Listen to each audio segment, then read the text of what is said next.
All right, we are live.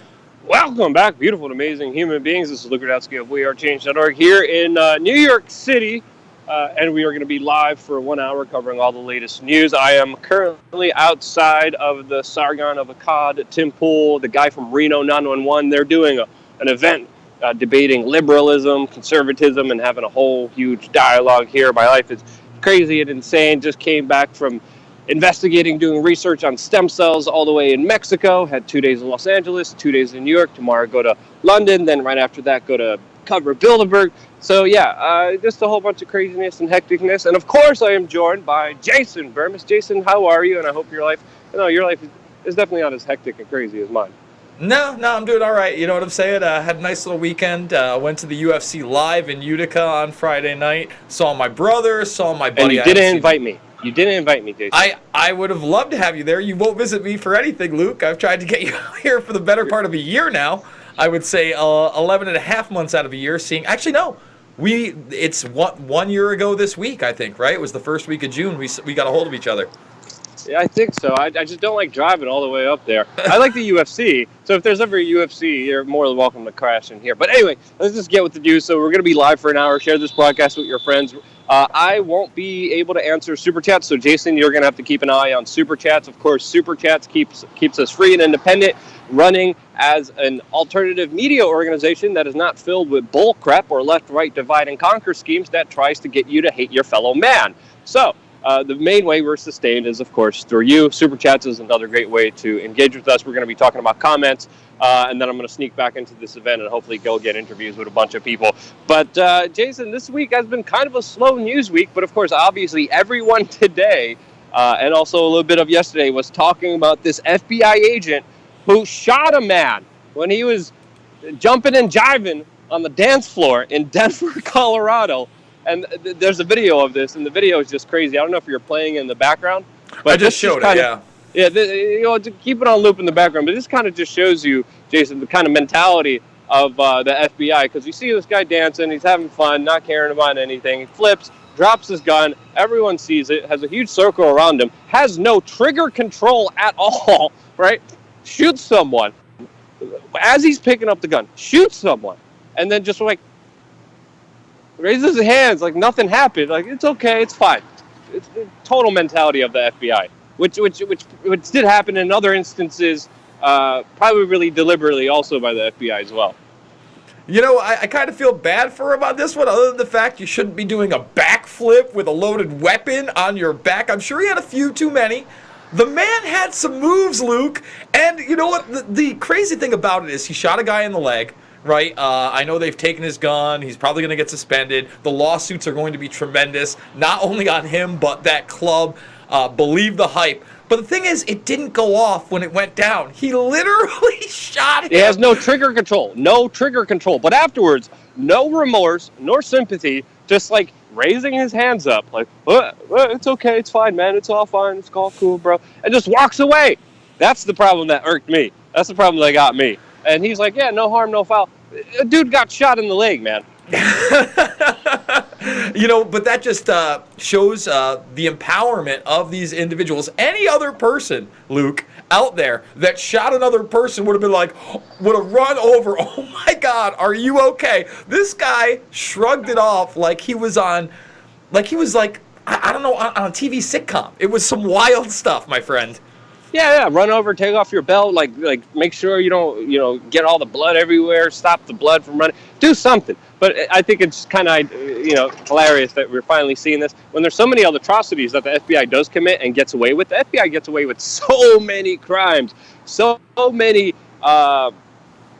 things that they did throughout their history, when it includes a lot of times shooting and killing people, no investigation. But this one definitely will be investigated. Definitely a lot of social media pressure and people sharing this video very wildly over the internet right now. Which brings us to kind of our next story about horrible possible government employees. And this is the next story about this congressional candidate who is running in Virginia, who is an admitted pedo. I mean, this guy just looks creepy. But he's not only a pedo, he's also protecting white supremacy, as his platform is protecting benevolent white supremacy, and calling for the legalization of incestuous marriage and child pornography. This is actually happening in Virginia. He also is a fan of Hitler.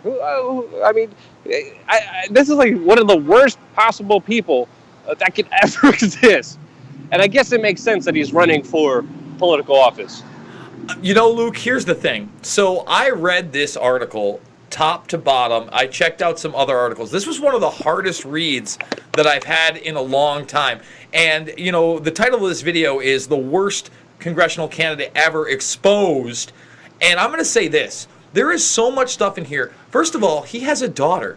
He does not have custody of that daughter. The relatives have custody of that daughter. He had a wife. Okay? His wife battled him in court.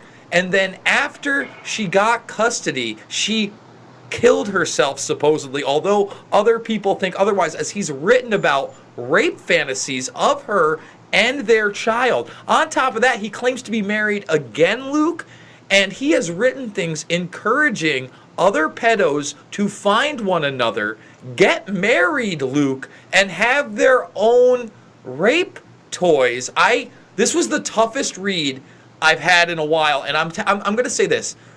I almost think to myself, because he's been in jail before. He actually was in prison for threatening to kill the president in 2008. You know, that's the type of stability we have.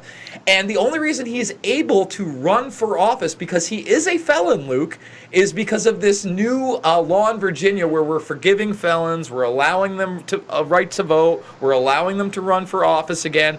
And I don't know if this is a honeypot operation to get other terrible people to vote for this guy and try to get them. I almost hope it is, because the fact that this man is not in prison, you pray to God that our government has some sense to use him to get other guys, Luke. Well, this is just my theory. He's probably like a government agent, because a lot of times we do see government agents infiltrate these things. There's been a lot of representatives that have been government agents, whether it's radical hate groups, whether it's pedophile groups. A lot of it, even also violent protesting groups, always have been historically infiltrated by the feds and by police departments, and are acting as kind of their spokesperson and making the problem a lot worse. But one thing that's very interesting about this story, this is not his first rodeo. He actually ran for Congress in Virginia in 2008, and no one picked up this story until now when he's running again. And of course, he's also describing himself as a, quote, anarcho-capitalist. I don't know any anarcho-capitalists who are this vile of a human being. He also sent a letter saying he was going to kill Barack Obama, which of course got him visited by the Secret Service, and he had a 14-month jail stint that he sent in there. And usually, again, this is just my own personal theory. Usually when people get sent to jail, they usually go as undercover snitches. So this could also be that operation, which is important to think about. I absolutely agree. In fact, it was, again, such a horrific read. The other thing is, though, Luke, people like this guy exist, and they act on these aggressions. One of the stories we're not going over, they just found another house of horrors. This guy, 3 separate bodies, the girlfriend got away, there are children in this house. People do terrible, reprehensible things that we think only happens in the movies, Luke. No, it's a reality. So, there is a chance this guy's for real. I really hope it's some kind of a honeypot operation to get other sickos like him, but this story is just beyond the realm, my man. I mean, we have to be aware there are really bad people out there doing really horrible things. Look at the whole Nexium cult and all the information that has been coming out about that, linked, of course, to Hollywood, linked, of course, to politicians as well. You look at the whole history of a lot of powerful people, and there's a lot of very sinister acts. So kind of doesn't make sense that he's running for political office, probably for protection, just so he could get away with his horrible acts, since politicians, even prime ministers before, have been openly, pedophiles. The former prime minister of the United Kingdom, knowingly a pedophile. The former speaker of the House here, Jeffrey Epstein. All these other people are all interconnected, and there's really some sinister stuff which really does need to be addressed, and people need to be aware of. Sorry, there's like cars going by. I'm here literally in the streets of New York City. I'm on 43rd and 5th. If you guys want to come by and say hi, feel free to do that. As you can see, this is real New York here. We got some broken glass you could get stabbed with. We got some trash bags as well. I'm here behind an old school phone booth. I don't even know why they have a phone booth. What is even in here? We got the next story about horrible politicians coming up here. Oh my God, they still have a phone booth. I never knew those even existed anymore. But yeah, another waste of taxpayer money on some stupid stuff that no one needs anymore. And talking about the next story about government just being a horrible example for everyone else. Probably why it inspired this sick, vile human being who's running for Congress. We have the next story of Mathis warning of consequences if Beijing continues weaponizing the South China Sea. Of course, this is a very important story that's happening as we're seeing tensions rise between China and the United States, with China building up their military bases along a major trade route. Now, this is a very significant story because this is, again, we're seeing Mathis here, a part of Trump's cabinet, bring this up now, especially on the eve of the North Korea peace talks that are now supposed to be happening.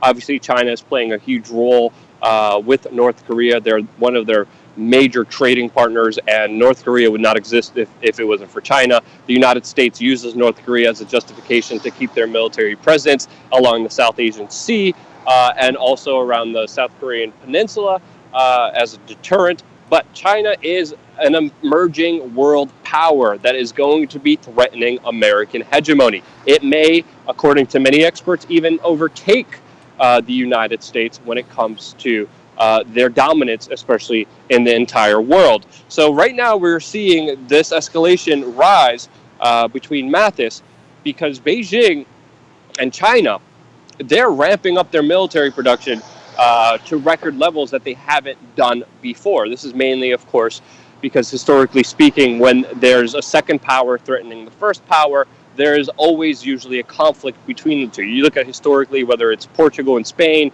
France and England, this always happens on the world stage. You have one dominating power, another one's coming in, there usually is a conflict, one loses, one remains a dominant power. This is the kind of scenario that we're seeing involved in, which of course is a part of North Korea. But the Chinese, they're deploying anti-ship cruise missiles, radar jamming equipment, strategic bombers to a man-made island that they made off the South Asian Sea. Mathis is contesting this, saying that there will be consequences for this, but this is also along a major trading route. China knows what's going on.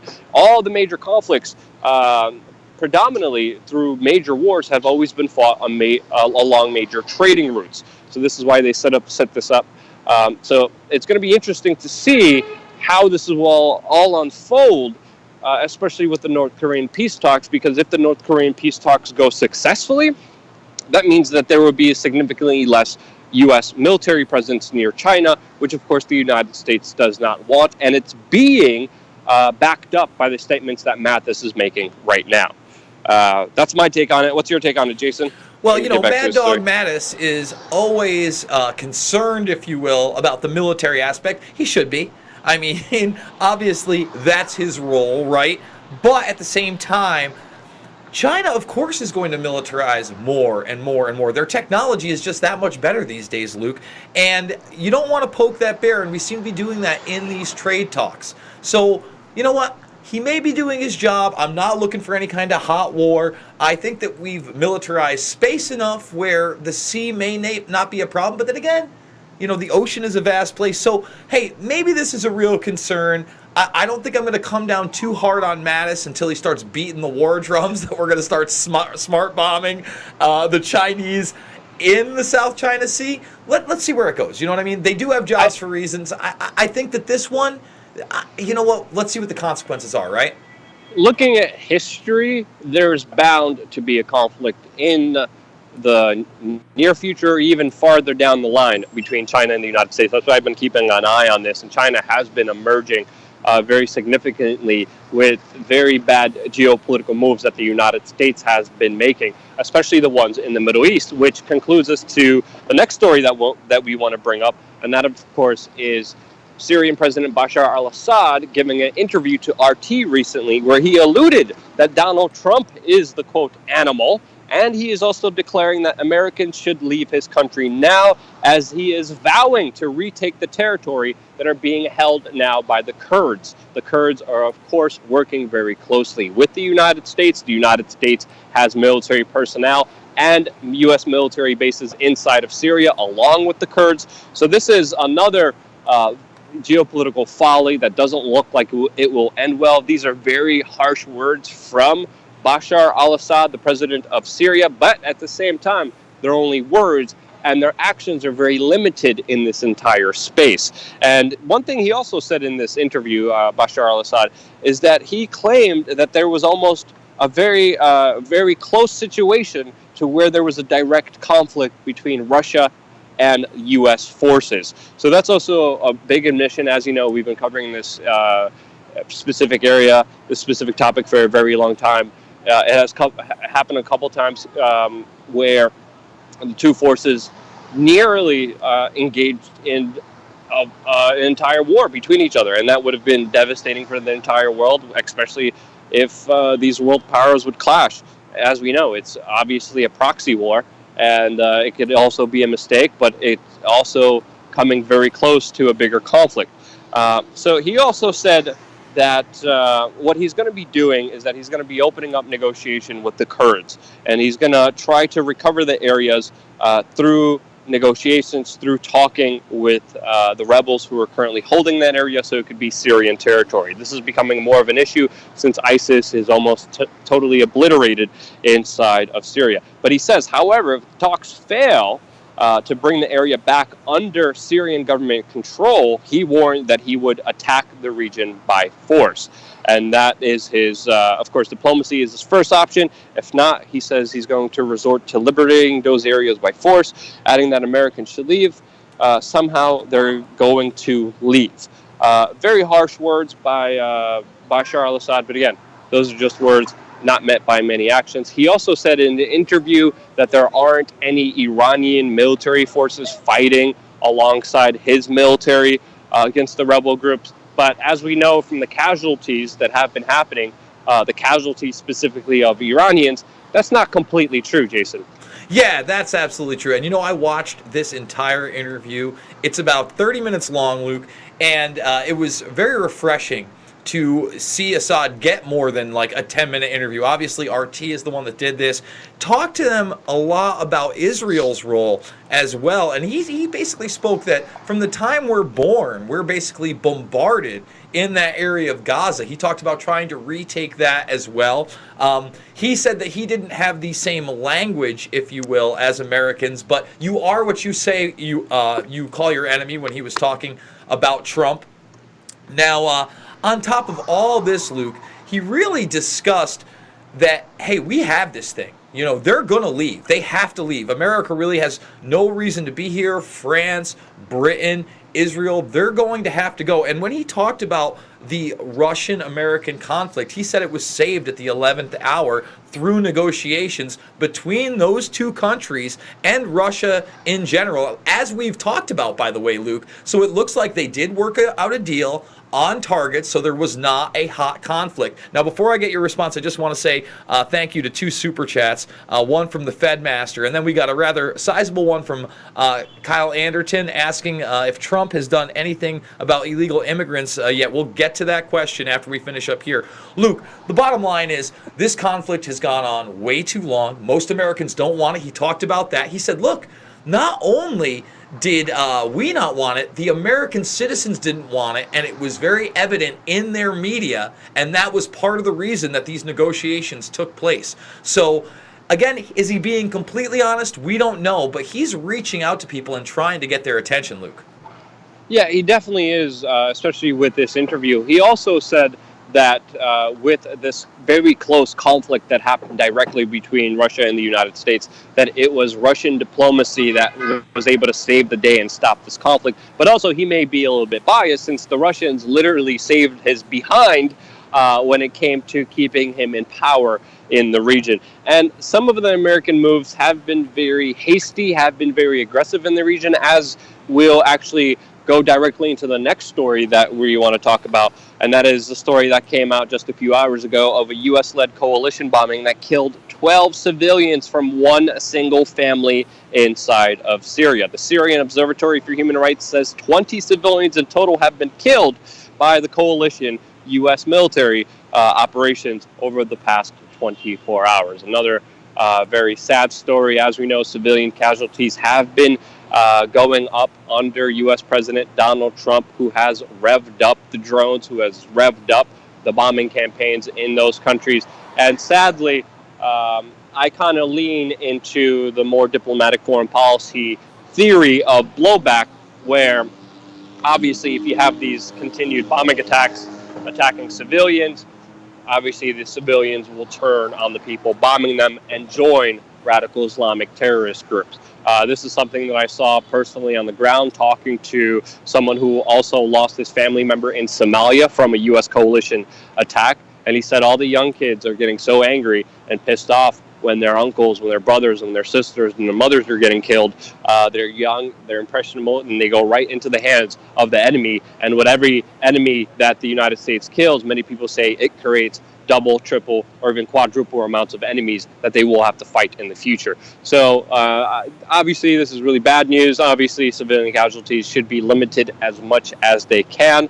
And sadly, it's not happening under Donald Trump, and the problem's revving up and creating more of a problem, especially for the Western world, where people come and then try to get vengeance for these bombings that sometimes do kill innocent people. And the next story that we're going to talk to kind of leads directly into that, since this drone program that has been pretty much made very popular by Barack Drone Bomber is being expanded, but it's also being expanded with the help of large technocratic monopoly organizations like Google, as we're seeing new leaked emails from Google executives who were expecting a lucrative military drone AI program to work and to grow exponentially in the future. Now, as we know, Google is on the cutting edge of the latest technological innovations. They have been working cooperatively with the United States, not only spying on American citizens, but also not only getting grant money, tax incentives, but they're pretty much a hand of the government with how much they participated. They're not a private entity. They cooperate and work with the government on such levels that there is a lot to worry about here, especially if you're a fan of the Terminator films. Well, I am a fan of the Terminator films, and I'm kind of upset that they're rebooting them, Luke. However, I don't mind it. They're crappy. They suck. But I'm like, I have a little bit of nostalgia. Those are the first movies I saw when I immigrated crappy, here. My friend, bite your tongue. James Cameron is a genius. The new ones suck. The new ones suck. But I'm still like, I'll let that go.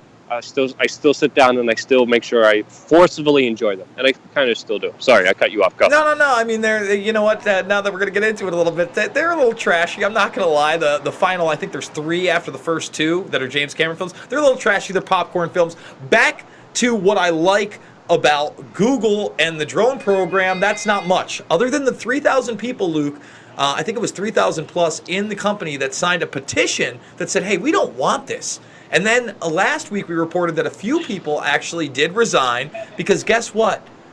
Google wants their lucrative military drone project and exponential growth. If you look at these numbers, you're starting in the $15 million range, then maybe $18 million, then maybe $30 million a year, and then, hey, eventually $250 million a year. And remember, they're not making bombs. They're not doing the parts or any of that. They're writing code, Luke. That's what they're doing. They're writing code. Really creepy artificial intelligence code that is a lot more powerful and a lot more effective than the human brain. And when you combine that with the military operations of the U.S. Pentagon, it's something that you should wear a diaper about when you're looking into, because it will scare the crap out of you. And as we're saying in this article here, in March, Google had secretly signed an agreement with the Pentagon to provide cutting-edge artificial intelligence technology specifically for drone warfare. Now, what's really interesting here is that a Google executive previously came out and said specifically that, this is only a contract that was only worth $9 million. Well, these emails reveal that Google's business development arm was expecting this military drone artificial intelligence program revenue to ramp up to an initial $15 million at first, but to an eventual $250 million per year that, of course, your tax dollars are paying for. So pretty much every time you pay taxes, you're paying for the Terminator to come back in real life, with these artificial intelligence drones coming in there and having total control of your life, spying on every single aspect of you, knowing more about you than us, and having godlike power with the ability to kill you, especially if you threaten their power, which is obviously something people do when they have power. They keep it, and they keep it at all costs. So, yeah. Sorry, I hope no one's about to go to sleep and have nightmares about this. Oh, you This know is what's something. more nightmarish about it, Luke? You know what they're calling it? It's the Jedi program. Isn't that lovely? You know what? It's more like the Sith Lord Emperor Dominator program. Yeah. And, you know, in these emails, it's kind of funny because they say, I don't know what would happen if the media starts picking up a theme that Google is secretly building AI weapons or AI technologies to enable weapons for the defense industry. But I'll tell you what's going to happen. Nothing, because everybody's worried about Kim Kardashian's ass in the president's office talking about prison reform. And not that that's not important, prison reform, but guess what's not important, Luke? The Kardashian bottom dollar. But you know what? That got 1,000 times more press than this story. You know, Kim Kardashian's bottom dollar is fake news, right? If Oh, you it's look fake up news. real pictures, because paparazzi, she Paparazzi? usually pays paparazzi. Paparazzi usually get paid by her to Photoshop her to make her look good. If you look at the non-Photoshop ones, you may have worse nightmares than the Google AI Terminator machine coming to existence if you do see that. So fair warning, not safe for work images. Don't Google it. You probably will after I said that. Continuing on more foreign policy news, unless click-tit Kim Kardashian bottom news. What'd you call it? Bottom note? What? What, bottom dollar? Listen, before Bottom we get dollar news. Yeah, before we get there, why don't we answer that super chat, the illegal Okay, immigration, let's do because that is in the news, Luke. For instance, is he doing stuff? You know what? I mean, the media is certainly demonizing him. They're posting pictures of people that are being sent back. We know that the wall is definitely at least in some level of planning as he's went and visited models, but is he going to hardline on that one? I don't know. I think there's a lot of lip service there. I think we may see some of the stuff he talked about coming to fruition in that last year while he's campaigning, Luke, to try to get that second term as a president. But again, this has been the lip service president. The man has Giuliani spouting off about how he could kill Comey and nothing would be done today. I mean, we're on cartoon level shiznizzle. You know what I'm saying? So again, he is playing politics just like every other politician. And as far as illegal immigration, we'll see what happens, but I don't think much is going to happen until that last term before he's actually running again. Yeah, a lot of people are saying that they haven't seen much from him, but even his hardline talk on the issue has spurred a lot of reactionary actions, especially by local governments and by states, which are counterintuitive to his kind of official plan. It will be interesting to see what happens, especially, of course, when his re-election campaign comes up. Obviously, he's going to be boasting about some things, but I don't like. If you like saw what Trump was saying on the campaign trail, and you see his actions now, you're a fool if you believe him. You're an absolute fool, or you're drinking some strong Kool-Aid. I don't know what it is. But moving on, let's talk about this geopolitical news that we're talking about here, because we're just talking about this bigger potential conflict that was averted between Russia and the United States inside of Syria. We're now seeing other efforts being made by the Russians right now, which have surprised a lot of people when it comes to Russia reaching a deal that will ultimately remove all Iranian forces from the Syria-Israel border. Obviously, this is a move very favorable to Israel. It's a move that has shocked Iran, which of course has been a formidable force, providing a lot of assistance to the Syrian government in order to defeat the rebels, ISIS, Al-Qaeda, and al-Nusra that have been fighting inside of Syria against them. They have been attacked by Israel a number of times, and now Russia is reaching a deal that effectively kicks them out. Israel is extremely happy about this, since these levels of tension, since more Iranian influence in Syria directly threatened the state of Israel. Israel was really mad and really reactionary and really reactive to this news. It almost sparked more conflicts between these two very big nations. But it looks like Russia's doing something now that has really pissed off the Iranians, but looks like it could help in future peace deals and negotiations from de-escalating the situation from evolving into a war, which that area has been so close to and would be so devastating to the rest of the world because they would obviously pull in the allies and the world powers to fight along each other. But what's interesting here is that Russia, in return, quote, is expecting, this is from the Russia, Israel to provide them with assistance in restoring diplomatic ties with the United States in exchange for this deal. The article goes on, it's not clear how Israel intends to do that, but Russian officials are said to be confident that Israel has the ability to help Russia in that direction, which doesn't seem like a big fair trade-off for Russia, since the diplomatic relations have been crappy between the United States and Russia because of both of those countries' actions. Both of those countries, diplomatically, the relations have gone down. Obviously, the United States has been the aggressor, especially inside of Syria. But this doesn't seem quite clear, and there has to be some kind of bigger thing, from my own personal belief, a bigger deal cut here between Russia and Israel. What do you think, Jason? There's that very large possibility, or there's also the possibility that the Mossad has done some work and they have something on an official there where they're willing to maybe negotiate a little more, because why would they take Iranian forces? Maybe they're trying to de-escalate the military situation, but if we know anything about Israel, I mean, they haven't de-escalated much on that Gaza border recently. In fact, just earlier this week, it was said they were the closest to war ever, as there were missiles flying into Israel from the Palestinian side, and actually people were posting videos with a person with their face blurred out doing rocket attacks over those borders. So this, to me, hopefully, is a move in the right direction. But like you, Luke, I sense there's something a lot more and something behind the scenes that's not being reported.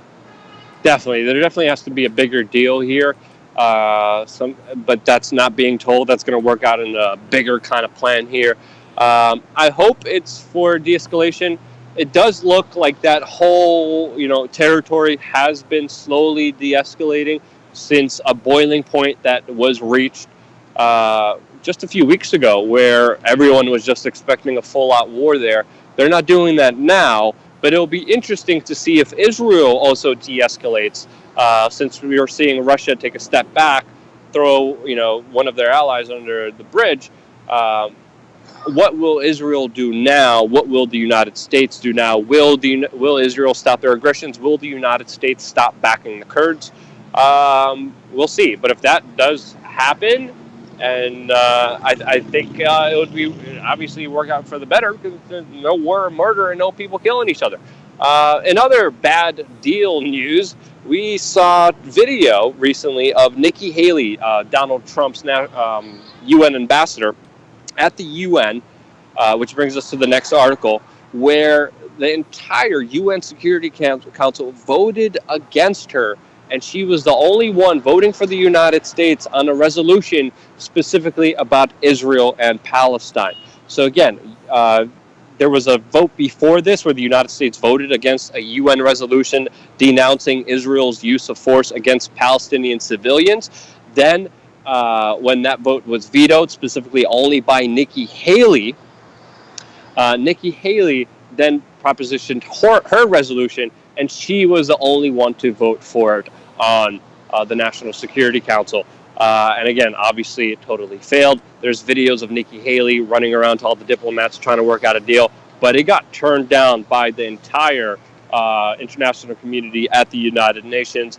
And in response to this big diplomatic backlash that the United States has been having for clear-cut only supporting Israel, the Trump administration now is slashing aid to a UN initiative that, of course, assists Palestinians. So no surprise there. Relations with the United States and other global powers, including allies, I think is an all-time low. It's definitely not looking good for the possibility of a trade war between Europe and the United States. And the relations are not really that good, I would say, between the United States and the entire world. No, you are absolutely right. Listen, most of the world sees, civilians getting shot that are protesting. They're upset. they're not posting, funny things like 56-0, like some Twitter personalities out there. That's disgusting. These are human beings, and this resolution was more than reasonable, and this is another reason to be very upset with this president and his administration, Luke. It's very evident that they are pro-Israel no matter what. They are not going to rein in Israel in any way, shape, or form. And this is really dangerous to me because Israel has always been our military ally in the Middle East. But it feels like under the Trump administration, they have felt like they've had carte blanche to militarily attack anybody in any way they choose without any kind of repercussions whatsoever, Luke. That's my take on the situation. And they do. And they're becoming more aggressive, obviously, with more stringent support from the United States, which, of course, is alienating the United States from the rest of its allies.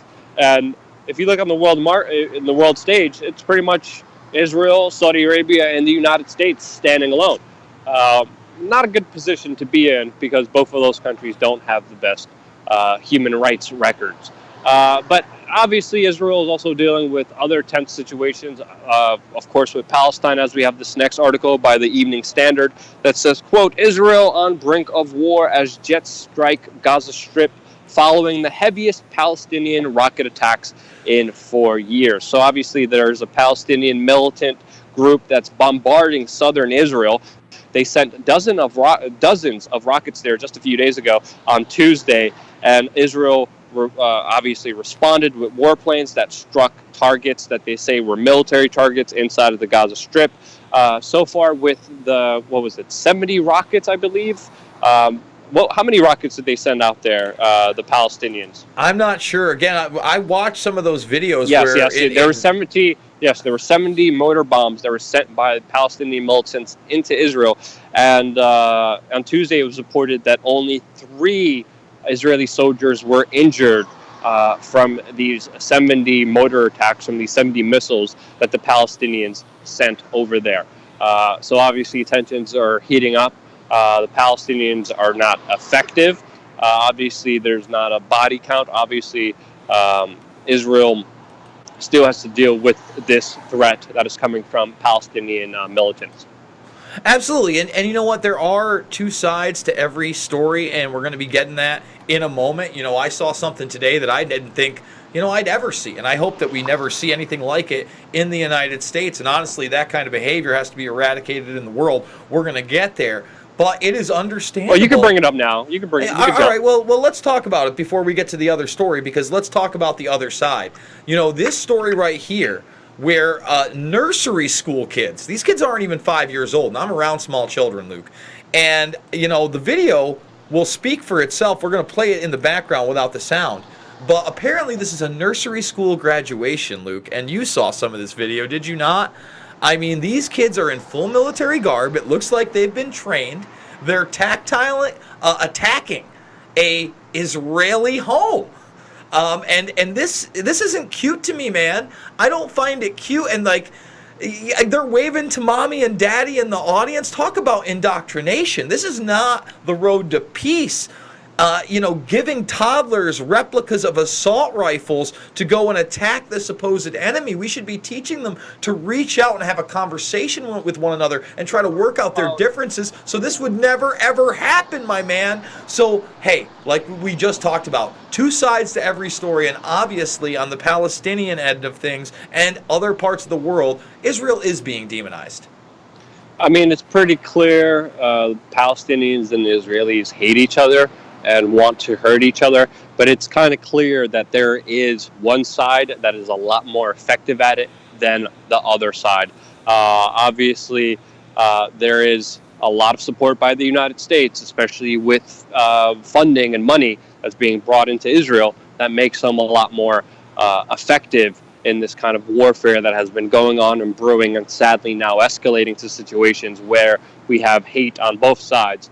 But it does need to be said that I think a number of reasons why a lot of people bring their support to Palestine is because they see Palestine not having an unfair advantage against Israel, which of course is armed and is ready. And well, their military advantage is clear. I mean, it's not even close. Yeah. I mean, when you look at these rocket attacks, again, we don't have a body count on the Israeli side. We know 50 plus Palestinians were shot by snipers. They were unarmed. And, well, from the 70 mortar rounds that Palestinian militants shot into Israel, only 3 Israeli soldiers were wounded. Yeah. Which is a significant number when you're seeing 3 Israeli soldiers. Nothing makes it right. None of this violence, none of this action makes it right at all. But there is an unfair number when it comes to hundreds of Palestinians being shot compared to 3 soldiers being injured. Obviously, human life is very important. Obviously, Israel is not afraid to answer back that hate that they get with direct action and also escalate the actions, which of course only creates more blowback, which we've been talking about on this YouTube channel for a very long time. Blowback is very serious. When you have so many, people caught up, usually civilians, who are murdered, this will spur up their family members to raise guns and look for vengeance and create more terrorists to fight. And it's an unending cycle that will never end, which a lot of people point to Israel as being one of the main forces of escalating. Obviously, the other side is not peachy clean at all. Obviously, there's a lot of hatred. There's a lot of attacks. There was a lot of knife attacks in Israel by a lot of Palestinians just a few months ago. That is very significant. And sadly, these tensions are rising up, and it doesn't look like it will end anytime soon, especially with the next story that I want to get into, where we're seeing a Palestinian paramedic that was shot dead by Israeli forces in Gaza just a few days ago.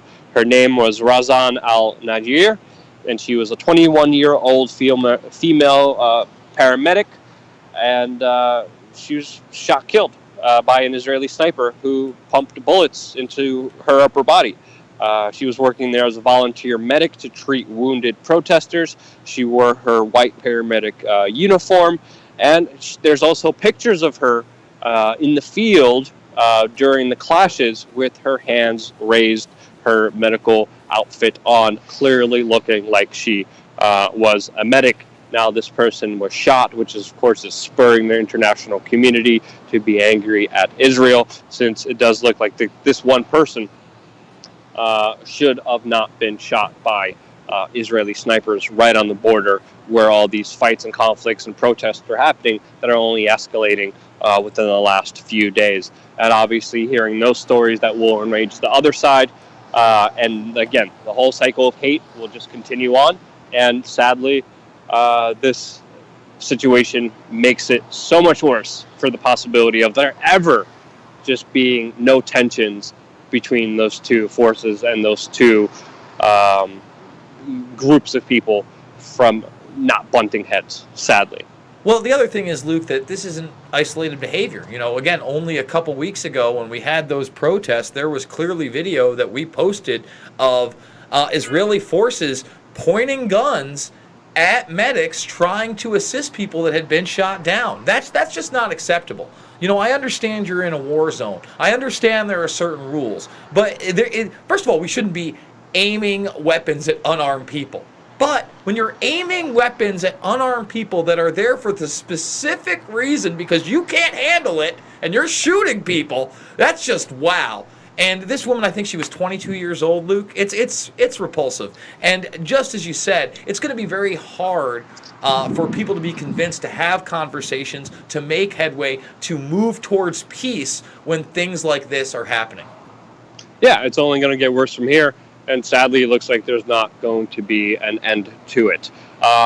Jason, my battery is running low. All right, so we want to move through these next ones?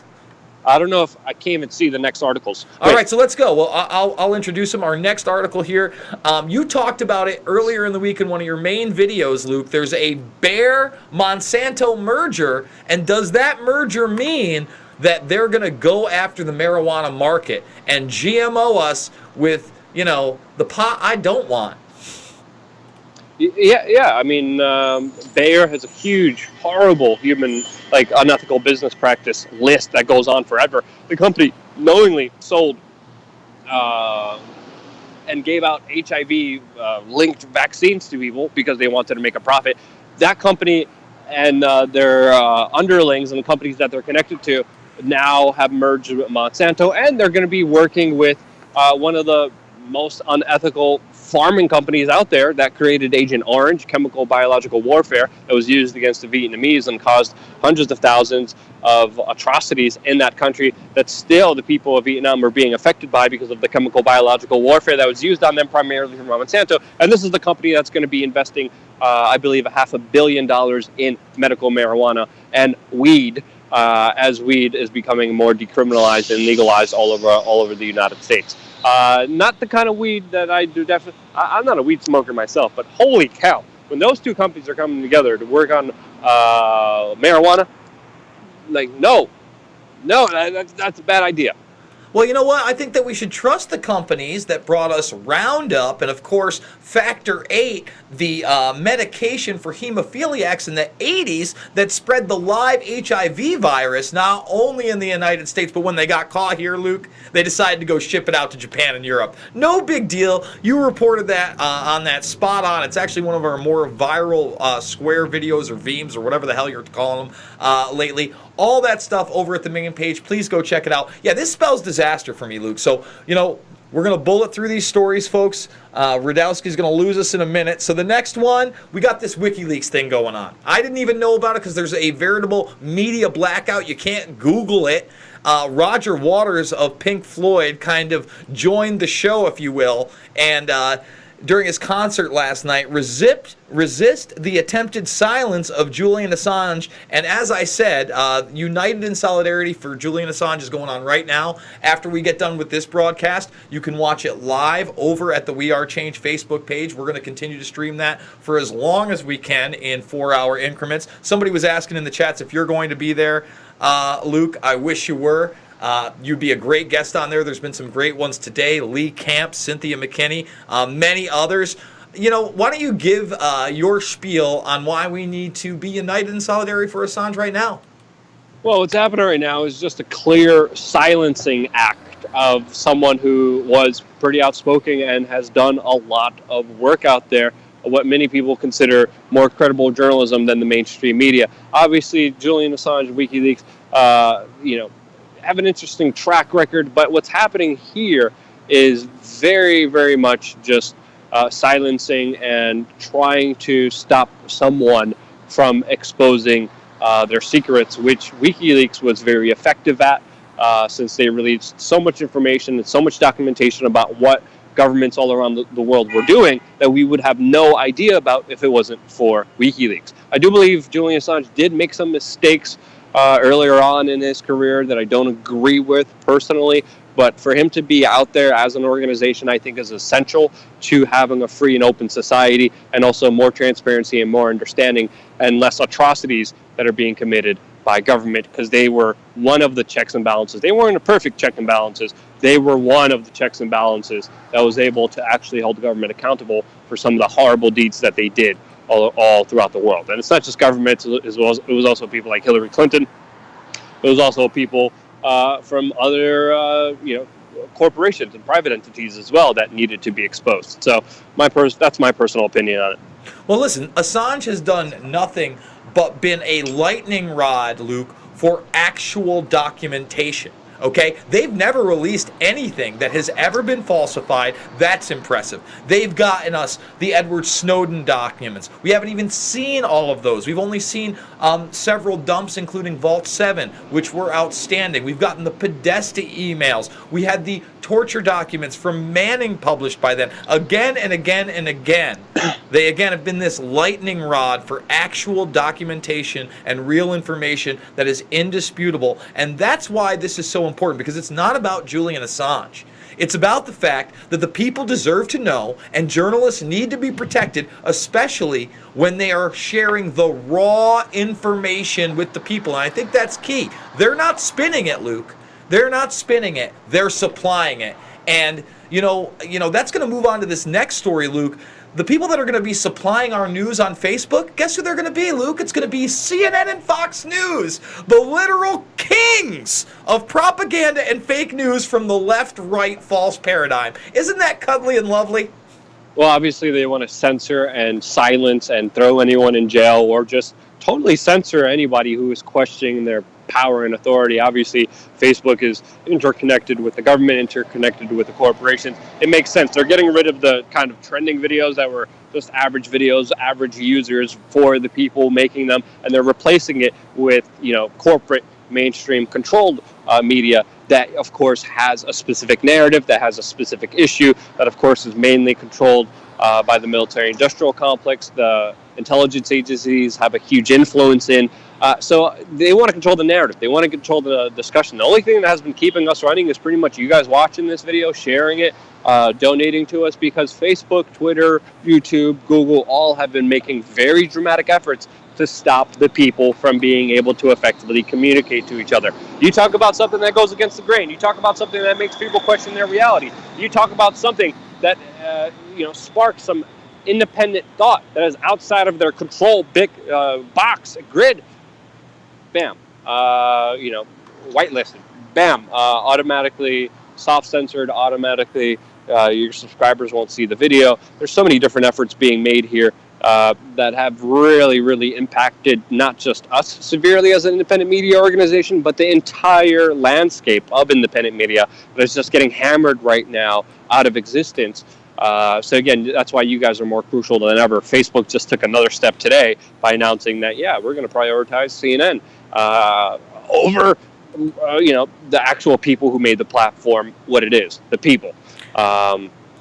It's not only prioritizing, they're going to be doing original programming with both of these networks. So it's the Facebook news, folks, just so you know, is coming to you big time from the biggest propaganda outlets in the business. The companies that have had 20 and 30 years to perfect their lies and have a loyal following of zombie-like morons believing everything they say and arguing with each other eternally instead of looking at the real issues and discussing what's actually going on. And I just brought this empire, American Empire and its media zero hedge chart. We actually have this posted over at it. That really lets people know how the Council on Foreign Relations, the Trilateral Commission, and Luke, of course, the Bilderberg group, have their hands in just about every media organization, and that's why it's so important for people to support us, because you're going to be going out to Italy shortly to cover this big event, Bilderberg 2018, which I haven't really heard a peep about in the mainstream or the alternative media, Luke. Well, that's not a surprise, because the mainstream executives and the mainstream heads are at that meeting. The mainstream media is obviously controlled by very special interests, because you control information, you control everything. You have all the power in your hands. And that's why there's been such a huge effort to silence anyone threatening their authority, threatening their power, and they've been very effective at it. With whitelisting, censoring, and just trying to get rid of people like me, people like James Corbett, people like Dan Dix. There's been a huge effort that we've been seeing. Obviously the CFR, the Trilateral Commission, Bilderberg Group are very important groups, think tanks, private organizations that we do need to look into, since their sphere of influence is not only with just media, but it's also with banking, it's also with education, it's also with private businesses, it's also in almost every aspect of your entire life. And when you have the top people colluding together, obviously they're going to work out a deal that works out best for them, best for the very few, and not for everyone else. And that's how people get screwed. That's why there's atrocities being made. That's why there's such injustice in this world, because they're able to effectively figure this out for themselves. But they can't if people knew exactly what they were doing. And that's why I'm going out there to shine my light on the little darkness that they're trying to keep secret, because if I won't, who else will? It's not easy to do this job. Bilderbergers have had me arrested before. They threatened me before. They raided my hotel room before. They told me that they're going to physically hurt me, beat me up, put me in jail for no reason if I continue to report on it. And this was directly from the security officials that were hired by them. That's going to be fun. I'm leaving for that in just a few hours. Going to go over to London, meet up with Veet, the president of Liberland, my friend Joby Weeks, who's a Bitcoin miner, and then we're going to take a plane together down to Bilderberg, Turin, Italy, which I hope to see you guys at. Hopefully people do come out. If not, you guys can enjoy the crazy poop show as it unfolds here on this YouTube channel, which I will be going live from at the event, which I will be doing a lot of interviews for and documenting the event as best as I can, most likely talking to some attendees as well, getting some interesting comments and feedback. So, yeah, I'm only able to do this because of you guys. That's why I love you guys. That's why I appreciate you guys, because, again, you guys voting with your dollar, voting with your clicks, sharing this video only makes this work possible. They're making it really hard on us to get our message across, but that means we're doing something right. And I'm an optimist. I have full faith in what I'm doing. I may be stupid sometimes. I do a lot of stupid things, putting my life on the line for this, but I do it knowing that I could serve a purpose that not many people can because of the restrictions that are put on them, and because reporters are just told, no, you can't talk about this, and they don't. I don't have that problem because I have you. Yes, absolutely. And you know what? We got one more super chat too, Luke. This one's from Winger. Reverend Barber has taken up MLK's Poor People's Campaign going on right now at a capital near you, June 23rd, 2018 rally in Washington, D.C. Make plans now. Please join us. Hey, maybe we'll cover that. You know what? That's not that far away from me. That's 5 hours. Maybe I'll go down and check that out.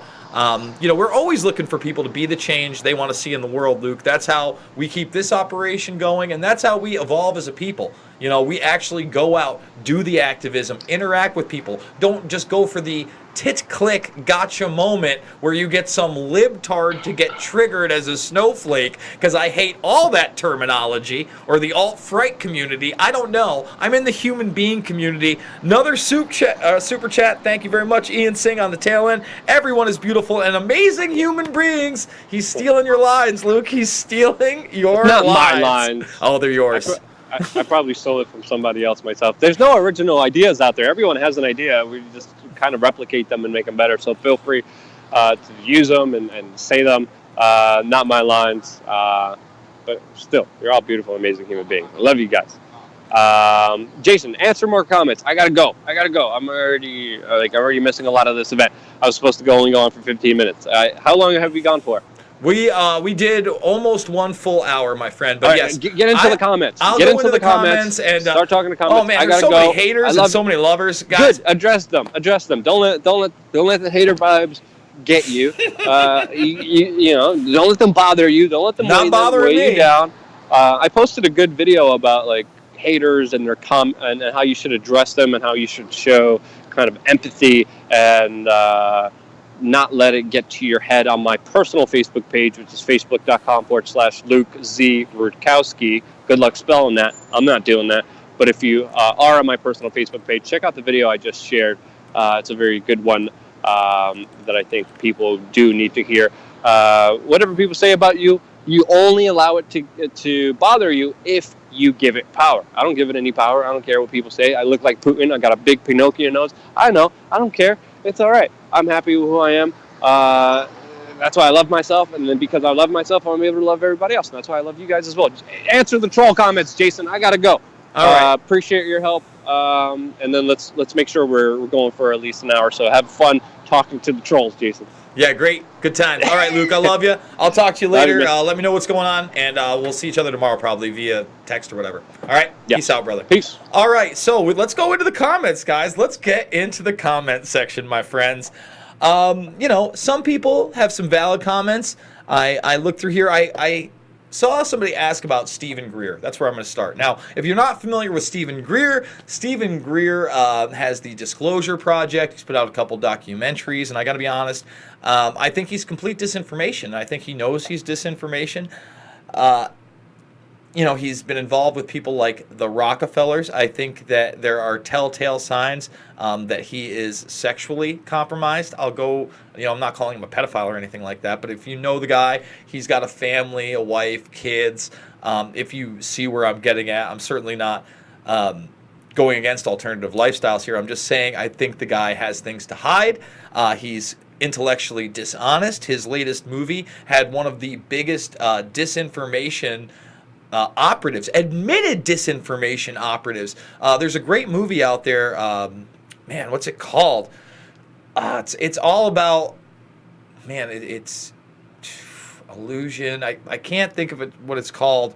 I'm going to think of it and say it again. But it's a really interesting take on how basically the U.S. government perpetuated the ideas of UFOs and aliens and all this wild stuff to put disinformation out there and then bankrupt people that were asking legitimate questions.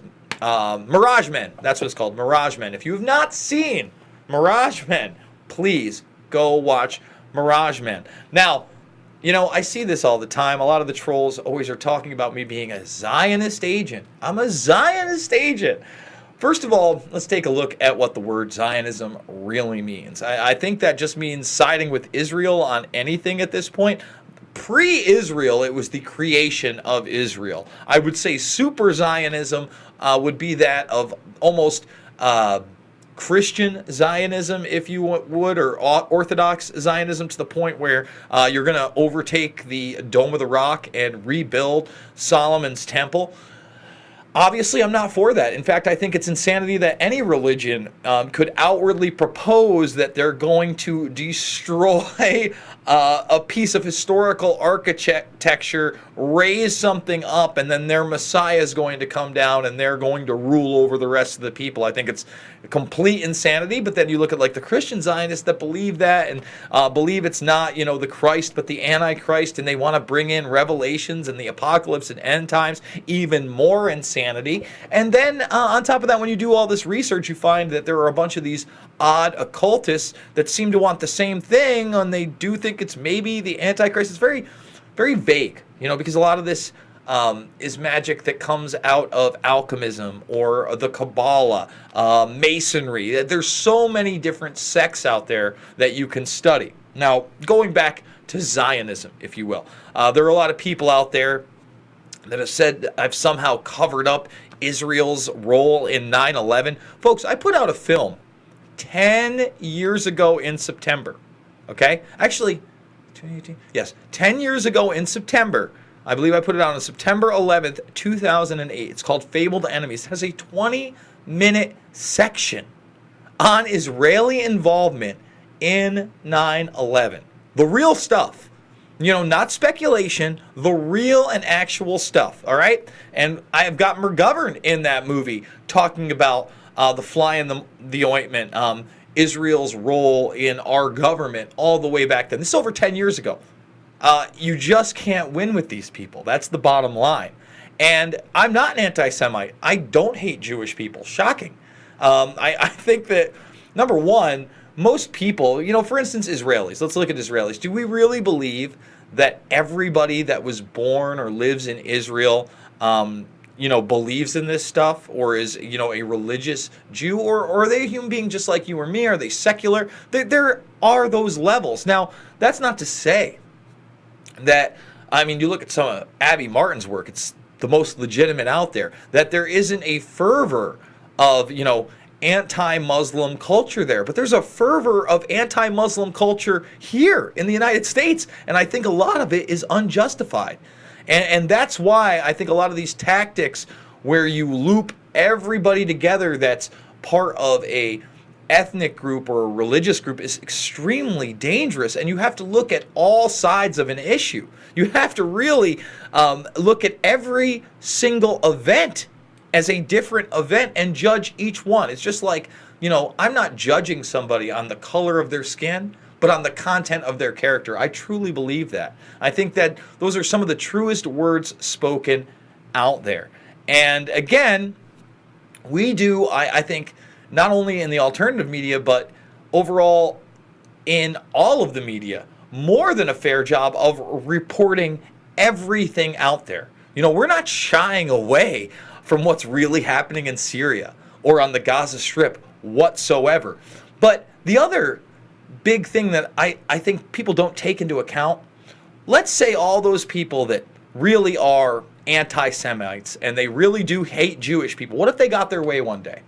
What if every single person with any amount of Jewish blood in them, which would be absolutely impossible, right? I mean, obviously, you know, Sephardic, Ashkenazi being, you know, the cradle of cradle of civilization being in Africa, the Middle East, these migrants. We have this bloodline. But let's imagine for a minute it happens. These guys get their dream, okay? You don't think that there's going to be corruption in the world?